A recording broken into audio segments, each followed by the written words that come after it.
Wicked. Wicked tones, you know. So I talked about this before, but I was having a bad day. This idea, like we're talking about back, like understanding back movement, sternum lifting, shoulder rolling. When we press, sternum lifting up, shoulders retracting, driving off, lifting rib cage, falling back. It's all to do with this, right? Like the ability for me to push my finger up and out without going. I'm not trying to like arch.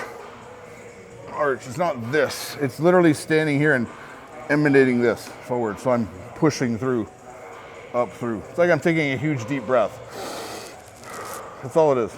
My rib cage expands, I push out, right? So a lot of guys lack mobility in that range. Just the guy I trained the other day, he literally had no inner chest whatsoever. Every one of his presses was like this, right? It's not like a knock on him, it's just how it's stuff he's correcting, but it's like, it's become bad, right? So it's like, if you want to practice this, like I've been practicing this stuff for my hip, where like I'll take a knee on the ground and I'll be on one knee and I'll rock my knee forward and try and tap, just get range of my hips, because my hips are still kind of locked up from the surgery. So it had me thinking like, why don't we do the same type of thing for sternum lift and find a wall or find a pole like over at the cables, and you can just literally get close enough, you can be an inch away. And understand I'm trying to push this sternum, so this point of my rib cage right here, out to the wall without moving my body, without arching my body. I'm just trying to go.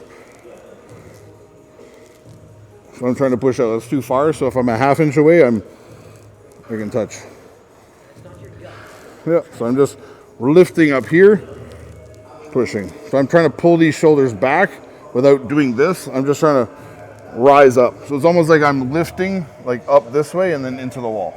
So my chest starts down here, it lifts and tries to touch up higher. So I'm not creating some massive arch of my lower back. I'm just trying to get this to start moving. Like the same way you see guys who fucking breakdance or whatever, they pop and lock and they're like literally moving their chest. Those guys are probably great pressers. Their shit just moves like fucking crazy, right? The more mobility we get through this like area of our back and area of our rib cage and our spine especially, you can roll over a ball, exercise ball, you can lay there, open up your rib cage, get used to this elevating, get used to the back muscles grabbing and locking down so this can move. It'll literally increase your pressing ability and like lower shoulder pain within like the same day you try it. Because if you're going to be conscious of that while you're pressing, you're going to be automatically rolling shoulders down and underneath you because they're coming down, they're not up, they're down and rolled, right? So I'm pressing, tucking into me. So we're going to immediately take that front delt out of things. And then if your press is good from the bottom, it'll be hand out. So it'll be weight going away from the bench. So that shoulder stays pinned. It's not this, right?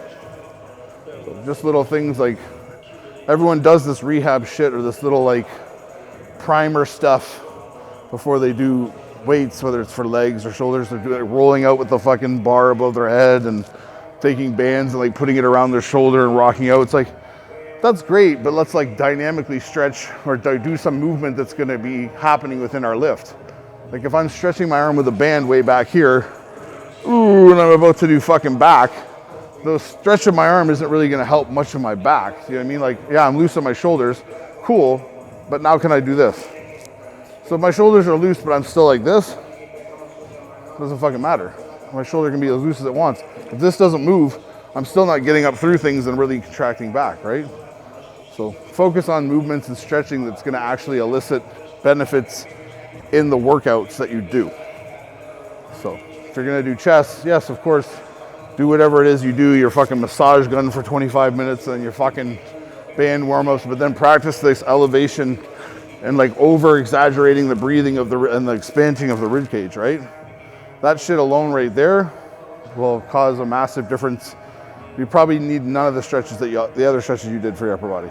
Especially if you're warming up properly. You're like doing like light sets to get blood in the area, like all this overstretching, especially static stretching. Now it's dynamic stretching, so they're not static.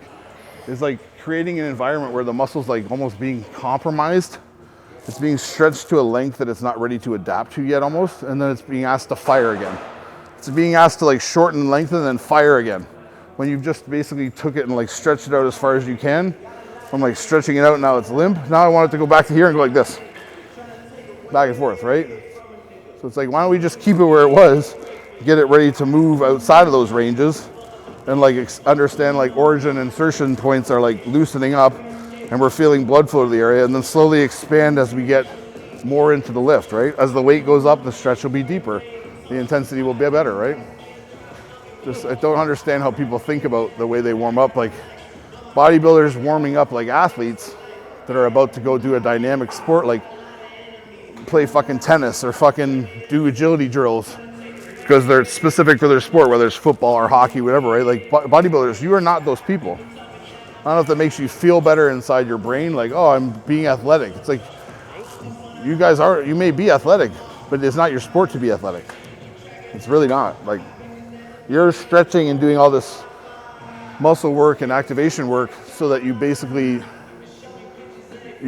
don't get hurt. We're trying to stay as pliable and as limber and as primed as possible so that when you get into moving these weights and straining the muscle over long periods of time, it holds up to those tests, right? We're not trying to like get ourselves ready to do a 100-yard dash. It's like,